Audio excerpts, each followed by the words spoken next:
इशारे पर 2 मिनट के लिए ब्रेक लगती है तो 4-4 भिखारी आपकी गाड़ी का शीशा बजाते हैं। अब बाज़ इशारों पर, टूल प्लाज़ों पर लिख के लगा दिया गया है ये पेशावर भिखारी हैं, इनको खैरात ना दें। लेकिन मेरा सवाल ये है कि उन सारे भिखारियों को एक जगह पे खड़ा करके पूछना किसने है कि तुम भीख क्यों मांग रहे हो? उनके घरों तक उनके साथ किसने जाना है? कौन आदमी है जो जाके उनसे कहेगा कि जनाब तुम क्यों खैरात के लिए खड़े हो, तुम्हारी मजबूरी क्या है? क्या रियासत की, हुकूमत की, ताजर की, मालदार की, तगड़े आदमी की ये ड्यूटी नहीं?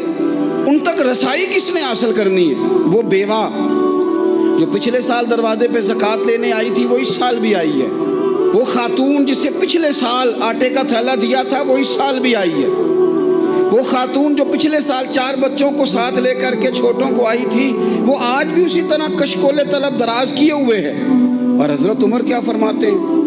सैयदना फारूक आज़म रदी अल्लाह ताला अन्हु इरशाद फरमाते हैं, इसको इमाम बहकी ने और इमाम सुयूती ने नकल किया है।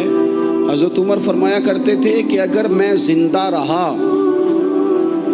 तो इराक वालों मैं तुम्हारी बेवाओं के लिए ज़रूरत का इतना सामान कर जाऊंगा कि बीबी जब तक ज़िंदा रहेगी किसी की मोहताज नहीं होगी। उसके लिए इस तरह के असबाब पैदा कर दिए जाएंगे कि उसे हाजत नहीं होगी। उसके लिए मुस्तकिल बुनियादों पर उसके अखराजात देख कर उसके लिए एहतमाम कर दिया जाए। उसे दोबारा कशकोले तलब दराज करने की ज़रूरत नहीं पड़ेगी। एक सहाबी थे हज़रत जनाब सैयदना खफाफ बिन ईमा गफ़ारी रदी अल्लाह ताला, इन्होंने बड़ा किरदार अदा किया था मैदान उहद में, इन्होंने और इनके साहिबजादे ने। तो इनकी बेटी एक दिन हज़रत उमर के पास आई। अब वो बेटी ब्याह के जा चुकी थी, उसकी शादी हो गई थी। हज़रत खफाफ बिन ईमा अल्लाह ताला की साहिबजादी अपने ससुराल ले गई थी, का खामद का खातून बाबा आ गई, वो हज़रत उमर से मिली। बेवा उस बेवा खातून ने आके, यहाँ तो मेरे भाई वो फौजी बेचारे जिनकी बीवियाँ, जिनको एक तकरीब में तो खूब अवार्ड देने के लिए बुलाया जाता है, मैंने यतीमी का वक्त गुजारा है, मुझे पता है कि 2-4 महीने लोग आके कहते हैं कोई हुक्म होया तो 10 आ जाए। फिर जब 1 साल गुजर जाता है तो फिर लोग कहते हैं 4 भरा ने काम क्यों नहीं करते। तो ऐसे तो नहीं ना कि अब्बा ऐसे ही चला गया था, बड़ा कुछ दे के गया है, किधर है फलानी चीज़। लोगों का नज़रिया थोड़े अरसे के बाद और हो जाता है।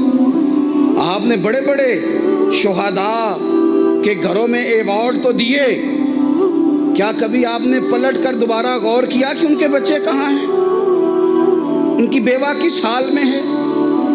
वो ज़माने की तेज़ धूप और तेज़ आंधी का मुकाबला कैसे कर रहे हैं? बगैर बाप के जो इंसान को खुले आसमान तले वक्त गुजारना पड़ता है वो कितना को मुश्किल होता है। वो किस तरह टाइम गुजार रहे हैं ये कभी सोचा लोगों ने? यहाँ तो निरंगिए सियासत दौरान तो देखिए मंजिल उन्हें मिली है जो शरीके सफ़र न थे, जो निकले ही नहीं थे वो मंजिल तक पहुँच गए, और जिन्होंने जवानियाँ गुजार दी वो रास्ते में रह गए। हज़रत खफाफ बिन ईमा की साहिबजादी बेवा होके आ गई, बच्चे साथ थे, सरे राह जनाब उमर से मिली और मिल के कहने लगी, हुजूर मैं उस सहाबी की बेटी हूँ जिन्होंने ओहद वाले दिन अपने बेटे के साथ मिल के मुआसरा किया था। बच्चे मेरे यतीम हो गए हैं, मैं बेवा हूँ। हज़रत फारूक आज़म रदी अल्लाह ताला उन्होंने फ़हरिस्त नहीं मांगी, ख़र्चे की डिटेल नहीं मांगी, तुम आना फलाने से मिलना, परसों 9 बजे आ जाना दफ्तर, ये कोई बात नहीं की। हज़रत उमर गौर से खड़े उस बेटी की बात सुनी, छम छम सैयदना फारूक की आंखों से आंसू गिरे, दौड़ के घर गए, एक ऊँट निकाला, वहाँ से माले गनीमत का माल के भर के 2 बोरियाँ, और बोरियों में क्या था? चांदी भी थी, नगदी पैसे भी थे, कुछ ज़रूरत का सामान भी था, गल्ला भी था। 2 बोरियां भर के ऊंट पे रख के खुद लगाम उस बेटी के हाथ में थमा के का पुत्र सामान भी तेरा है, ऊंट भी तेरा है।